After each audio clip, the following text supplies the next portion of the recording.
welcome back. Yeah, man, how you doing? You know you like that. What's up, y'all? Welcome back to Math Talk with Mr. Faison, and I'm Mr. Faison, or Mr. Faison. As long as you know, today we're gonna be working on multiplying binomials. All right. So before we jump into it, I just want to tell y'all something. It's two different ways that I teach my students how to multiply binomials, and I'm gonna show y'all both ways that I show them. All right. The first one is FOIL: first, outside, inside, last. And I'm gonna show y'all how you apply it to multiplying binomials.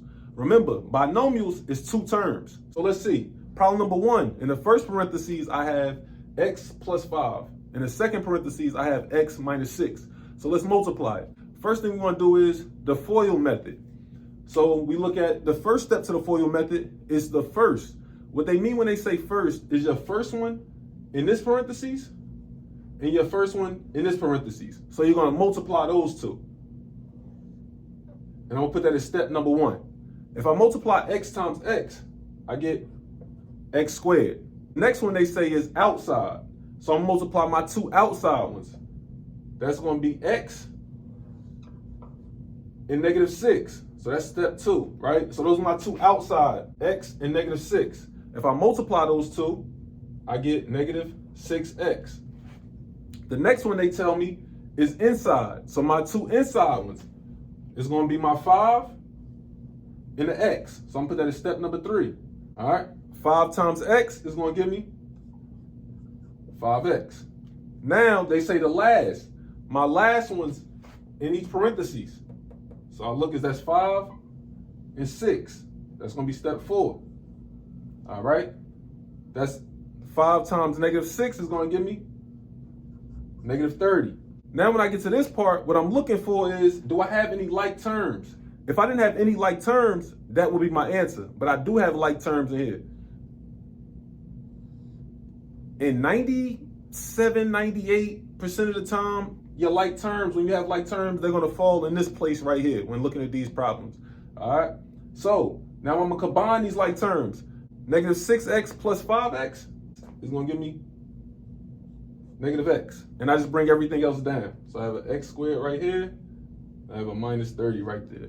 All right. My answer is going to be x squared minus x minus 30. So now we're going to hop over to problem number 2. All right. What I'm looking at is 3x plus 3 in parentheses times 3x plus 5 in parentheses. Now what I teach my students is just take this first 3x and multiply it by everything in this parentheses. All right, just like when we was doing monomials times binomials, we're going to do that same thing. I'm going to take that 3x and multiply it by everything in the second parentheses. So step 1, 3x times 3x is going to give me 9x squared. All right. 3x times 5, which is step number 2, is going to give me 15x. Now I'm going to do 3 times 3x, which is step number 3, is going to give me 9x. Then I do step number 4. 3 times 5 is going to give me 15. All right. Now I look for my like terms. Remember, it says your like terms are going to be in the middle. About 98% of the time, might be 99, you know. So 15x plus 9x is going to give me 24x.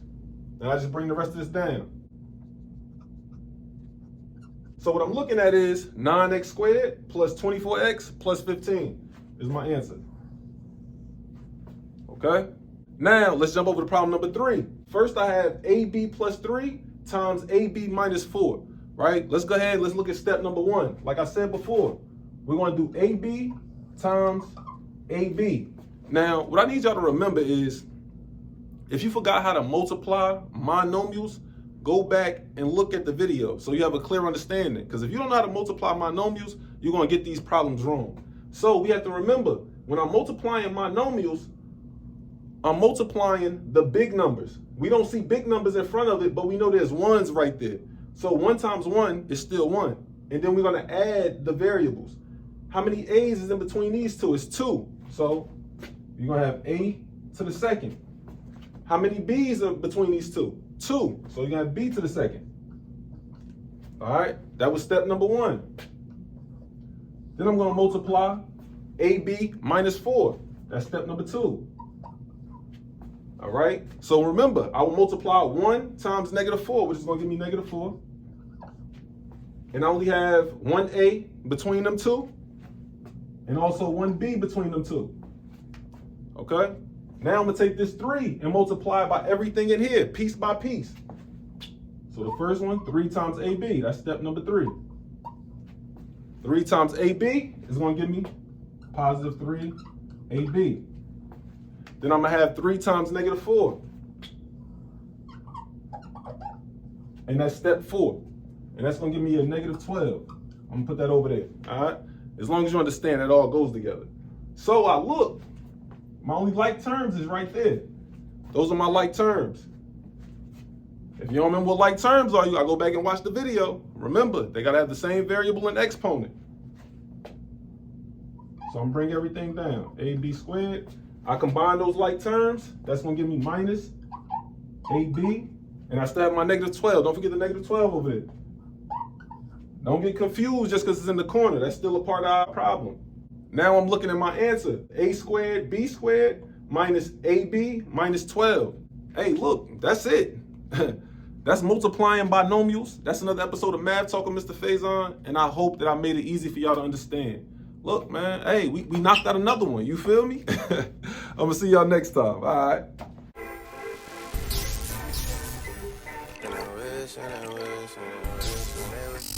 God's plan.